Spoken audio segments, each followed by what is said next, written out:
It is truly my honor to be here today as mayor of the city of Chicago to celebrate a man who was my dear friend, a mentor, and a source of inspiration, Reverend Jesse Lewis Jackson Sr. Thank you to Mother Jackson, the entire Jackson family, for the grace and the courage that you all exude. And Mother Jackson, we don't mourn and grieve as the world because we are not ignorant to what has happened. And you will see him again. That's not a promise from a politician, but from the word. And he said, if it weren't true, I would not have told you so. Now, to the Jackson family, I'm not trying to start any trouble, but I looked at the program and I didn't see any West Side representation. I didn't see nobody from the Church of God in Christ on the program. So I know I represent the city of Chicago, but God bless you, Bishop Shears. I guess they wanted us to get out on time, so they. But on behalf of my wife and my entire family, I say thank you for the care that you have shown us. From one first family to another, we love you. By evidence in this audience, the city of Chicago, the state of Illinois, and the world, the country, agrees. One quick story.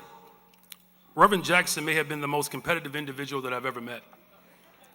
So a few years ago, we were wrapping up a meeting on the west side of Chicago at Reverend Johnny Miller's church. And Zeke, we started talking about football.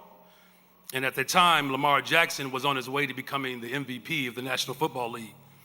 And I looked at Reverend and I said, now there's a Jackson that's really making a name for himself. And you know, Reverend did not like that. And he looked at me and he said, you know, I played that position. And he said, you know, I was better than Lamar Jackson.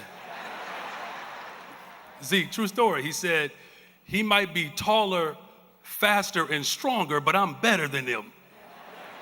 And I said, Reverend, well, that doesn't leave too many more categories to determine greatness. And I said, in all seriousness, what makes you better?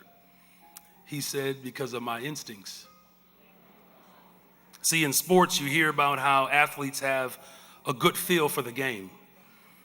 Something innate that can't be coached that allows them to read the field and make split-second decisions that ultimately position their team to win.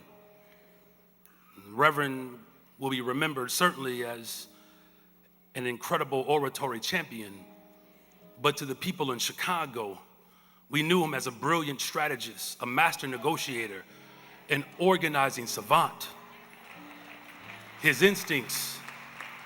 See, he didn't shy away from the painful realities of racism and hatred, but he had a God-given ability to bring people in, to encourage them in, and to enlist them into the fight of our collective liberation. It was his instincts that understood that labor and faith were one and the same, as Dr. King prophesied. It was his instincts to stand up against school closures and the shuttering of mental health clinics. It was his instincts that led protests down Michigan Avenue when a boy's life was taken by a police officer and then government decided to cover it up. It was his instincts.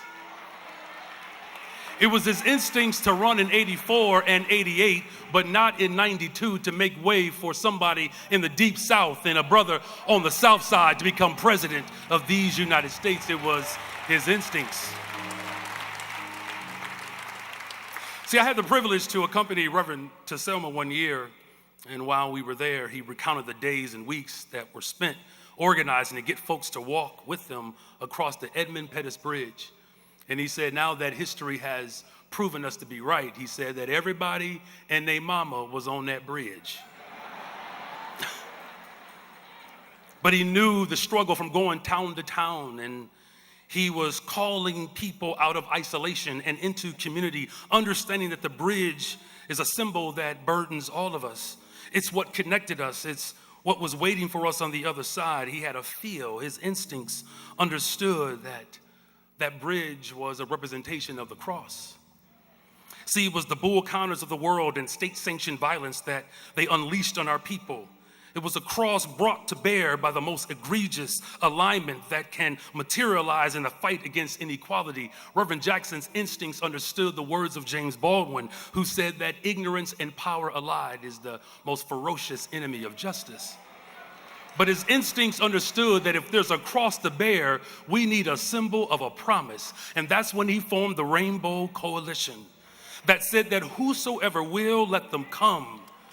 It would be necessary for the movement to build the future that he saw, where America could finally live up to her ideals.